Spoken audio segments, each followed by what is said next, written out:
May the gods keep the wolves in the hills and the women in our beds. Hey! Is this heaven? No. It's Iowa.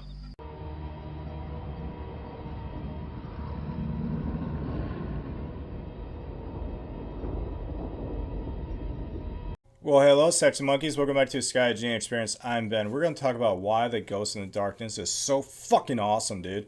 Oh, I love this movie, dude. Seriously, how is this so underrated, people? This is such a great fucking movie in 100 fucking million ways, and I cannot wait to talk to you about it. And I do have the book for y'all. Haha. Oh, yeah. I did do a full movie commentary, which means I put a movie on, not on the video, but like at where I'm at, and I was watching. I talked all about it. I did say in that I was not doing a movie review, but you know what? Fuck it. Why am I not? So if you want to listen to commentary, everything I'm going to tell you right now is in the commentary, but it's spread out throughout the movie and some. But if you do not want to watch commentary, you just want the movie review, I'm just going to give you the movie review now, and I can add some cool clips into this because commentary, there's no clips, there's no videos, it's just strictly me talking throughout the whole movie. So I'm gonna give you a little bit of, clips and audio and all that stuff on this one.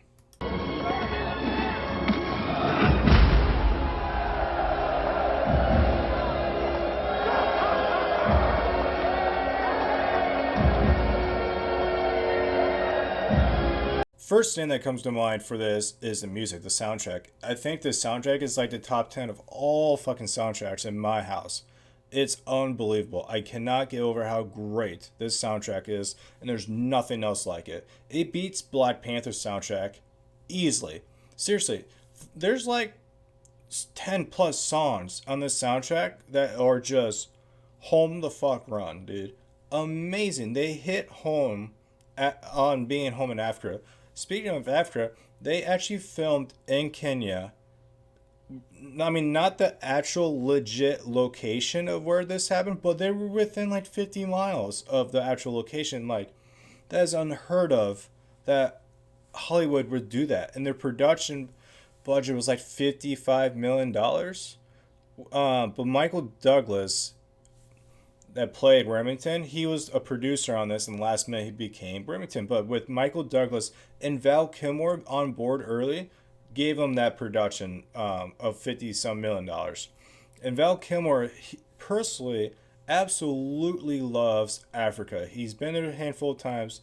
So when you see on TV his character, Colonel Patterson, like all smiles, that's because Val Kilmer is one happy motherfucker.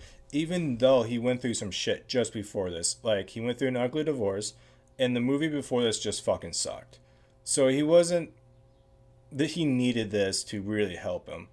And you see it in his character.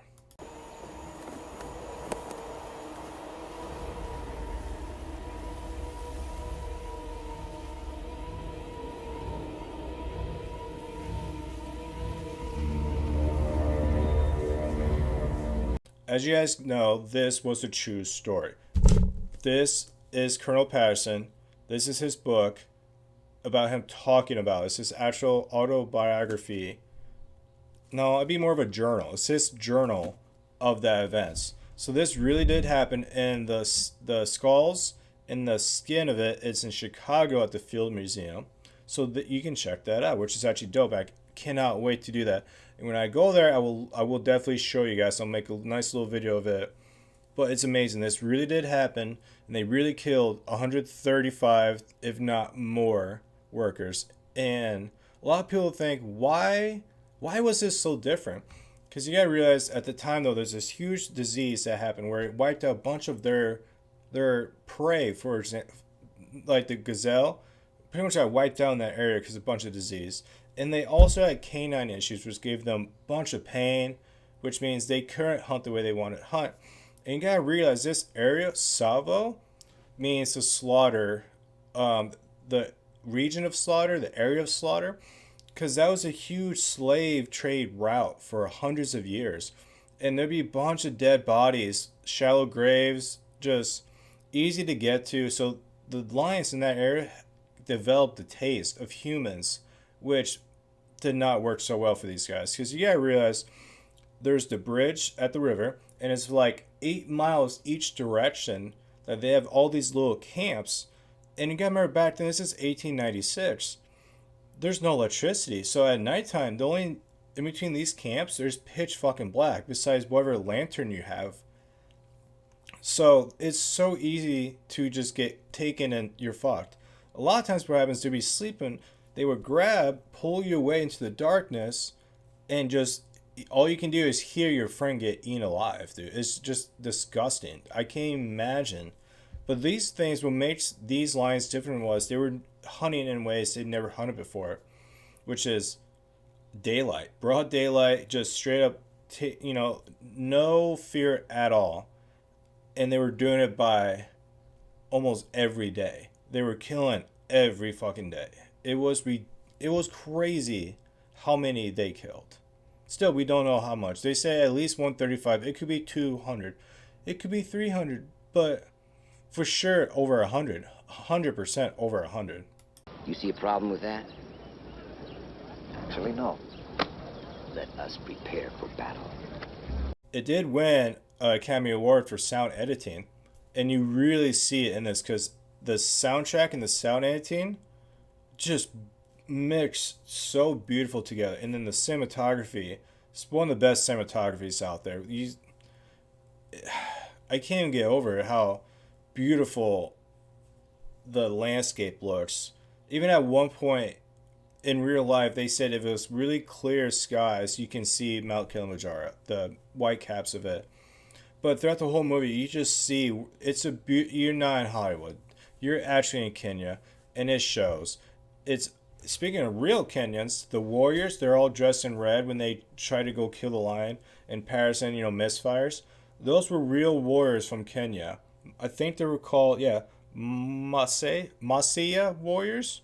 So that was fucking amazing seeing that. And if you're wondering, the character of Remington, Michael Douglas, fictional character. That character, totally fictional. So just that's nothing in real life. And really, the only difference between the movie and real life was in the movie they had the actual hair, the manes, the big shit. In real life, they didn't have that. That's really the only difference. A lot of this is just so accurately portrayed well. It's a fucking amazing movie. I cannot get over how great this movie is. Oh my God.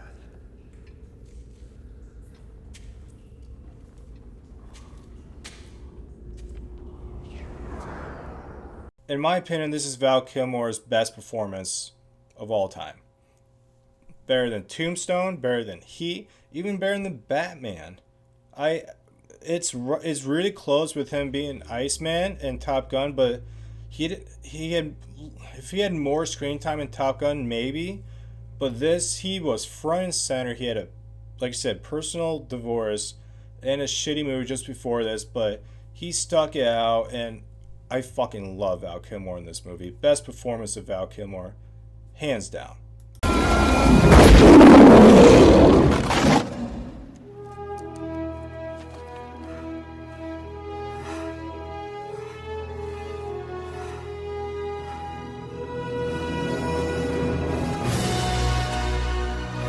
The fact that they actually used real lions in this movie was the key thing, because there's one scene where the CGI kind of sticks out a little bit, but besides that, they only used a puppet for one scene. The rest was all real lions. And it's all the trick of the camera, trick in this, but that was, for me, a fucking amazing. Because now you see all these stupid movies, 100% CGI with, if not all puppets. And the puppet doesn't stand out, the CGI as such, you just, right there, you lose me, dude. You lose me hardcore. But that's what they did with these lions. Wow. That's why I love these early movies. That's why I love pre-CGI. If you get that shit right, this movie's trying to hold up, and it still holds up tremendously well. And throughout this movie, you get a lot of, Easter eggs of Jaws. So, for example, in Jaws, Robert Shaw character was telling Hooper, "Oh, that cage ain't gonna work. The anti-shark cage." Michael Douglas character kind of does the same with Patterson about, his coming up with the trap that comes down, or even the one that when he sits high up, he's a lot of people are like, oh, that ain't gonna work, blah blah blah.